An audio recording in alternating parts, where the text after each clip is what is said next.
Yang namanya kitab Allah itu adalah wahyu dari Allah, kalamullah. Kalamullah qadimun dahulu, azaliyun dari dahulu. Bila sautin wala harfin wala taqdimin wala ta'khirin. Tidak dengan suara, tidak dengan huruf. Akan tapi bagaimana ditulis di Al-Quran? Kita yani Al-Quran kalamullah qadimun dahulu. Kalau pencetakannya iya ini baru dicetak, tapi kalamullah di dalam isinya adalah kalamullah dahulu dan dahulu ditulis dengan huruf. Tapi kalam Allah bila sautin wala harfin wala taqdimin wala ta'khirin, kalam Allah itu adalah tidak pakai suara, tidak pakai huruf, tidak ada mana yang didahulukan, tidak ada mana yang akhir, karena kalamullah adalah qadim. Jadi kita mengucapkan bismillah, mengucapkan kalamullah al-qadim. Adapun ucapan kita bismillah ada sekarang saya ucapkan, tapi ini bismillah adalah kalamullah al-qadim.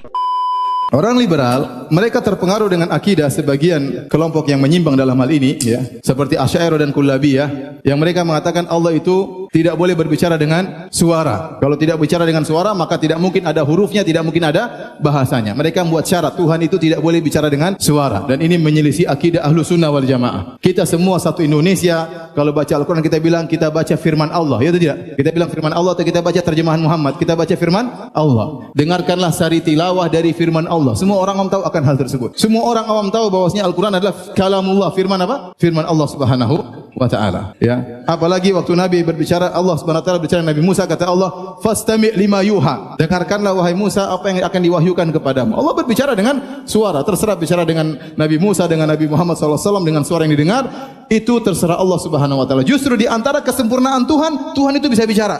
Tuhan itu bisa bicara, ya. Makanya waktu Nabi Musa alaihissalam mengingkari orang-orang yang menyembah berhala, kata Nabi Musa, dia tidak berbicara. Ini berhala tidak berbicara. Para hadirin hadirat yang Allah Subhanahu wa taala, kita akidah Ahlussunnah mudah. Allah itu berbicara dengan bahasa yang Allah kehendaki. Makanya ada para ulama menulis buku khusus tentang ini, membantah pemikiran Ahlul Bidah, seperti yang ditulis oleh As-Sijizi. As-Sijizi punya buku judulnya Risalatu Sijzi ila Ahli Zabid fi Rad ala man ankara al-harfa wa saut. Tulisan itu oleh Sijzi kepada penduduk Zabid, membantah orang-orang mengingkari Allah berbicara dengan suara dan huruf. Demikian juga Ibnu Qudamah punya buku tentang masalah ini.